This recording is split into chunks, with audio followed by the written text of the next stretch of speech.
Hello, everyone. Once again, my name's Ryan Matheson, and tonight I've chosen an article from BBC entitled "Gay Marriage in Scotland, Backed in Principle by MSPs." The reason why I picked this is because last summer I visited Scotland for about a month with the Tarleton uh, students, and once I saw this, I knew exactly what I was going to do this week for my video. So, the Scottish Government Marriage and Civil Partnership Bill passed the first of three parliamentary hurdles by a 98 to 15 vote. Ministers said the move was the right thing to do, but the Church of Scotland and Catholic Church are opposed. Religious and belief bodies would opt in to perform the same-sex marriages. Same-sex couples in Scotland currently have the option to enter into civil partnerships, and there has been an indication that the earliest gay marriage ceremonies could take place by the start of 2015 if the legislation continues to pass through Parliament. Ministers have insisted no part of the religious community would be forced to hold ceremonies for homosexual couples in churches. For the Scottish Government, Health Secretary Alex Neil said of the bill, "I believe that will allow all people having the same opportunity as each other in Scotland who love each other to have their marriage recognized in the eyes of the law. That will create a more tolerant society in Scotland and mean that in respect to marriage there's genuinely equal rights right across the entire community." MSPs were allowed a free vote on the legislation rather than along party lines, and members spoke out on all sides of the debate. Scottish Conservative leader Ruth Davidson, who was openly gay, told Parliament of her respect for the institution of marriage, adding, "I want that right to extend not just to me, but also to the thousands of people across Scotland who are told that the law says no. They can't marry the love of their lives. They're not allowed to, and unless we change this law, they will never be allowed." The Labour Party MSP Mary Fee also supported the bill, telling MSPs, "Having been married for 36 years and raising two children, I strive to understand how introducing this legislation takes anything away from marriage."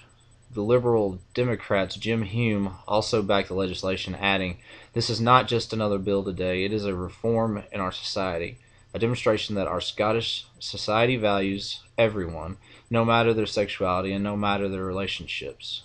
And Green MSP Patrick Harvey said the bill was a proud achievement for Scotland, while highlighting what he said were the backward steps being taken in countries like Russia in relation to gay rights. But SNP MSP John Mason opposed the bill, saying the two main arguments against it were that marriage was between a man and a woman, and that the legislation failed to provide proper protection for others who did not agree. He also added that Parliament is not reflecting public opinion on this issue. It can be argued whether those supporting or opposing the bill have the greater numbers on their side, but there is certainly not the overwhelming support outside this place that there seems to be within it.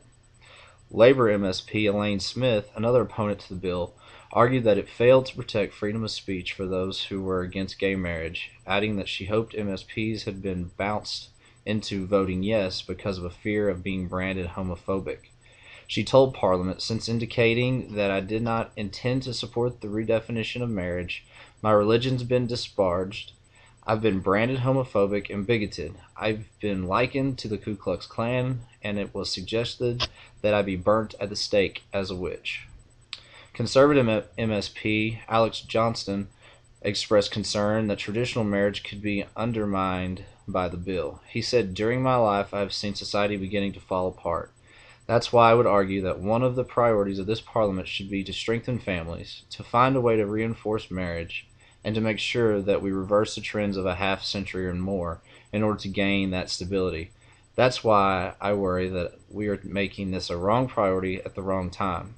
Gay rights organizations, including the Equality Network and Stonewall Scotland, and a range of other groups, have supported the legislation. Stonewall Scotland director Colin McFarlane said, "As the last piece of the legislative jigsaw providing equality for lesbian, gay, bisexual, and transgender people in Scotland, this is truly a historic step forward." However, the campaign group Scotland for Marriage said the safeguards in the bill did not go far enough. Reverend Dr. Alan Hamilton from the Church of Scotland said the institution stood against homophobia, but he added, "We also recognize that there is a wide spread of public opinion about whether legislate Legalizing same-sex marriage is the right thing, and that spread of public opinion is reflecting among members of our congregation across the country. As well as the main bill, Scottish ministers have also reached an agreement with the UK government for an amendment to the 2010 Equality Act. The move aims to protect individual religious celebrants who do not wish to conduct same-sex marriage from the threat of court action claiming discrimination. The marriage bill was brought forward after a Scottish government consultation which produced a record 77,508 responses. In England and Wales, the passing of the Marriage Same-Sex Couples Act in July has paved the way for the first gay and lesbian wedding ceremonies to take place by summer of next year. It will allow religious organizations to opt in to offering weddings, with the Church of England and the Church in Wales banned in law from doing so.